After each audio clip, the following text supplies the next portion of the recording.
नमस्कार, प्रभा साक्षी पॉडकास्ट में आप सभी का स्वागत है। आज के इस पॉडकास्ट में हम बात करेंगे इंडिया रसिया रिलेशन से एक बार फिर से भारत के पक्ष में खड़ा हुआ दोस्त रूस यूएन में भारत को अस्थायी सदस्यता और मेक इन इंडिया को लेकर दिया बड़ा बयान। तो आइए सुनते हैं आज के इस पॉडकास्ट को। लेकिन उससे पहले अगर आपने हमारे चैनल को सब्सक्राइब नहीं किया है तो जरूर कर ले, ताकि हर रोज आप ऐसे इंटरेस्टिंग और जानकारीपूर्ण पॉडकास्ट सुन सके। रूस ने संयुक्त राष्ट्र सुरक्षा परिषद में अस्थायी सदस्यता पाने में भारत के प्रयास को अपना समर्थन दिया है और G20 शिखर सम्मेलन के दौरान विवादास्पद मुद्दों को कुशलता से प्रतिबंधित करने के लिए नई दिल्ली की सराहना की है और इसे भारतीय विदेश नीति की सच्ची जीत करार दिया है।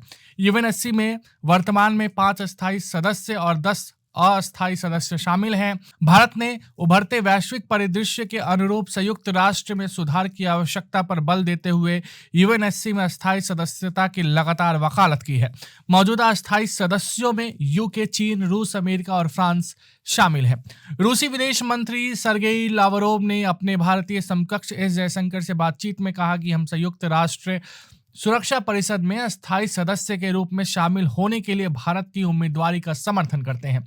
विदेश मंत्री एस जयशंकर ने बुधवार को कहा कि भारत रूस संबंध बहुत मजबूत और बहुत स्थिर रहे हैं और उनका मानना है कि दोनों देश एक विशेष और विशेषाधिकार प्राप्त रणनीति साझेदारी पर खड़े उतरे हैं। अपने रूसी समकक्ष सर्गेई लावरोव के साथ बैठक के दौरान अपनी प्रारंभिक टिप्पणी में जयशंकर ने कहा कि हमारा रिश्ता बहुत मजबूत, बहुत स्थिर है। मुझे लगता है कि हम एक विशेष और विशेषाधिकार प्राप्त रणनीति साझेदारी पर खड़े उतरे हैं। इस साल हम पहले ही 6 बार मिले हैं और यह हमारी 7वीं मुलाकात है।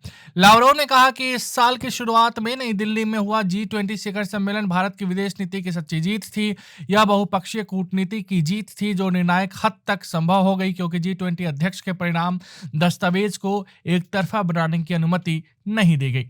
परिणाम दस्तावेज हितों के संतुलन को दर्शाता है। उन्होंने कहा कि यह एक मॉडल है कि G20 के भीतर और वैसे संयुक्त राष्ट्र और सुरक्षा परिषद में कैसे काम किया जाता है। आज के लिए इतना ही। अगले पॉडकास्ट में किसी और मुद्दे पर देंगे विस्तृत जानकारी।